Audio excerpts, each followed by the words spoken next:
Audiotoon mempersembahkan audiobook novel Suamiku Ternyata Seorang Presidir yang ditulis oleh autor Picisan Imun. Pengisi suara Eve, bagian 37. Kedatangan Tuan Baskara. Selamat mendengarkan. Saat ini sudah tidak ada jalan lain untuk Leonard selain kembali ke rumah utama.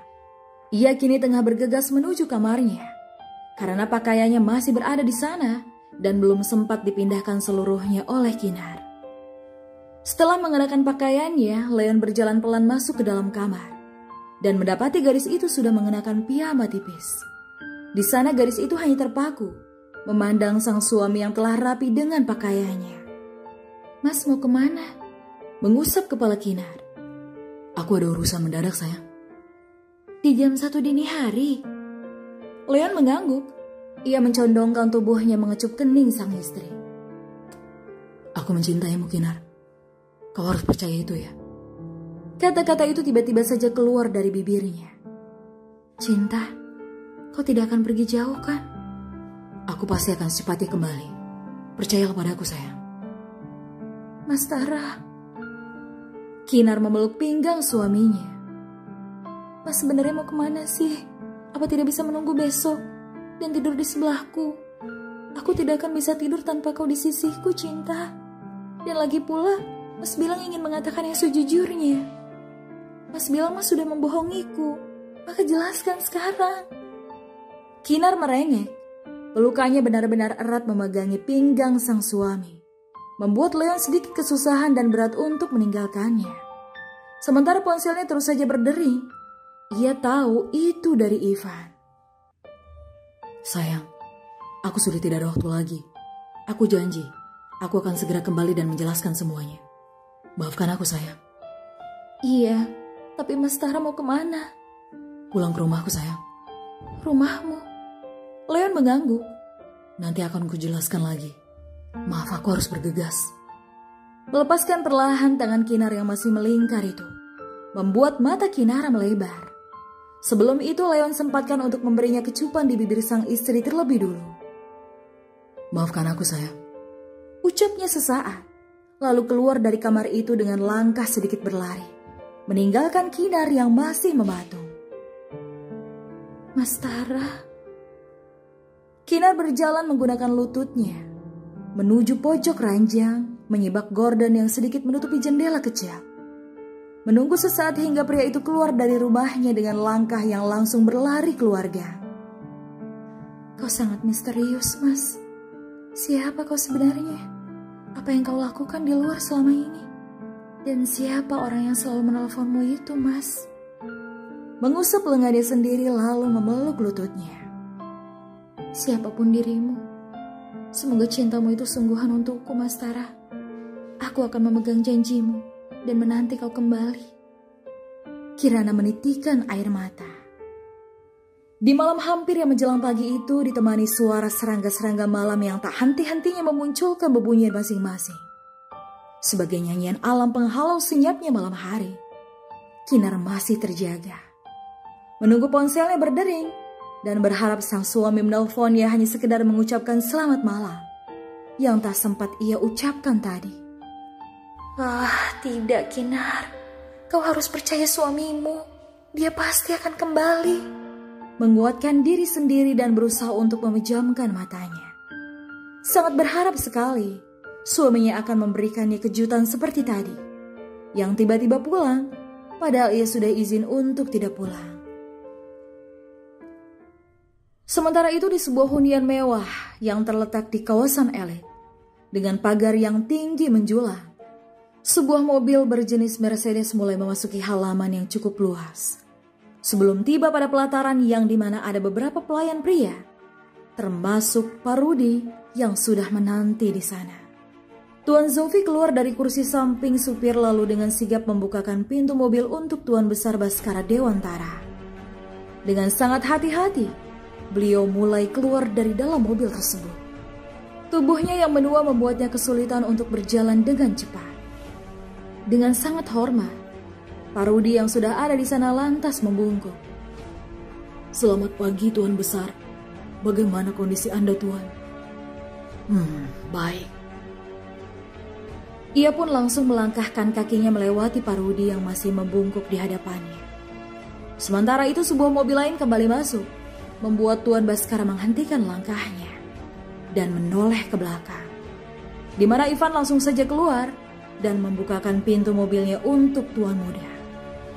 Leon sudah kembali menggunakan jas lengkap, karena sebelumnya mereka sempatkan mampir ke toilet umum guna mengganti pakaian Leon. Ayah? Ia segera melewati Pak Rudi yang turut mengucapkan selamat datang padanya. Kau dari mana? Aku? Kami baru saja mengurus proyek Grand Camellia, Tuan Besar.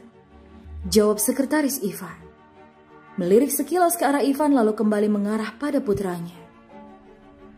Ayah, kenapa ke Indonesia tidak mengabari dulu?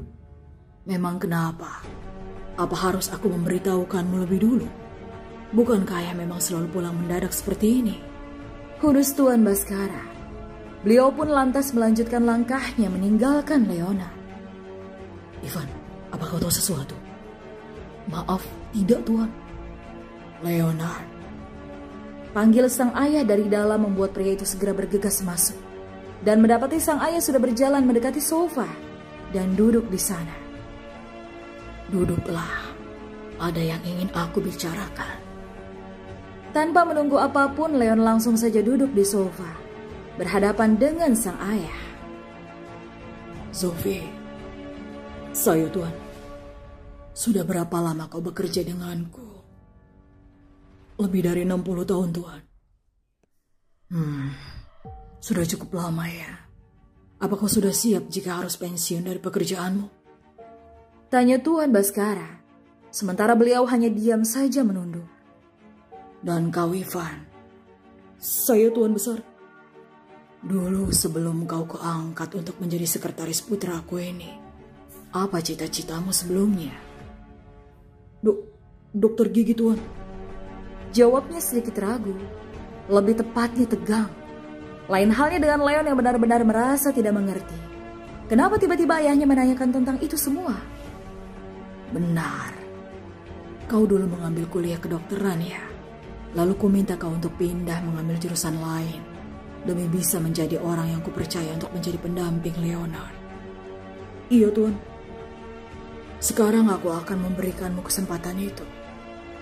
Kau bisa kembali pada bidangmu yang dulu dan berhenti menjadi sekretaris Leonard. Seketika itu pula mata Ivan melebar, namun ia masih menunduk, sama halnya dengan Leon. Ayah, apa maksudnya Anda memberhentikan sekretarisku? Memang kenapa? Kau mungkin butuh sekretaris yang lebih berkompeten daripada dia. Menunjuk ke arah Ivan. Tidak ada yang lebih baik daripada Ivan, Ayah. Dia sekretaris terbaik. Tidak jauh beda dengan sekretaris Zoe. Terdiam sejenak. Tuan Baskara pun mengisyaratkan sesuatu pada Zoe, sehingga pria itu membungkuk lalu menggandeng lengan Ivan dan membawanya keluar. Istirahatlah, karena besok pesawatmu akan take off. Pesawat? Maksudnya? Mulai sekarang kau urus cabang kita yang di Amsterdam. Karena sebagai pemimpin yang baik kau harus menguasai semua. Terlebih usaha yang tengah melaju pesat di sana. Tunggu, maksud ayah, aku harus ke Belanda untuk mengurus perusahaan Dewantara yang di sana. Memang kenapa? Sudah kuputuskan kau harus menetap di sana. Leon menggeleng. Aku tidak bisa menetap di sana ya. Bagaimana dengan perusahaan di sini? Tiba-tiba ia merasakan sesak di dadanya. Aku sudah lelah dengan negara 4 musim itu. Dan akan mengurus semua yang di sini saja. Jawabnya sembari beranjak. Aku tidak mau ya. Seru Leon beranjak. Tuan Baskara pun menoleh. Aku tidak bisa meninggalkan negara ini. Kenapa? Karena aku memiliki cintaku di sini. Tersenyum sinis. Gadis penjual kopi murahan itu, istri sirimu itu. Dari mana ayah tahu? Tidak perlu kau tahu dari mananya. Karena ayah tidak ingin ada hama di tanamanku yang sudah susah payah kupupuk dengan baik. Jadi kau tidak bisa menolak keinginanku itu. Dan bersiaplah untuk keberangkatanmu besok. lalu lupakanlah gadis itu. Tidak ya, aku tidak bisa meninggalkannya. Kumohon, aku sudah mengikuti kemauanmu selama ini, Ayah. Dan sekarang, tidak bisakah aku memilih pasanganku sendiri? Apa pernah aku menarik setiap peraturan yang kubuat dan mentolerir para pelanggarnya? Tolonglah, Ayah. Izinkan aku bersamanya. Aku mencintainya. Mata Leon sudah mulai basah. Ia bahkan sudah menelungkupkan kedua tangannya. Walaupun kau harus mengorbankan Ivan dan ayahnya. Apa? Kedua orang itu akan kuberhentikan secara tidak hormat, tanpa pesangon atau surat pengalaman kerja di sini. Dan kau tahu konsekuensinya kan? Jika Ivan keluar dengan tidak hormat dari sini, dia tidak akan bisa bekerja dimanapun lagi. Ucapan itu seketika membuat Leon lemas, sehingga tubuhnya kembali terhempas duduk di sofa. Sementara sang ayah sudah berjalan dengan Parudi yang tergopoh-gopoh mengejar Tuan Baskara, guna mengikuti langkahnya di belakang. Bersambung.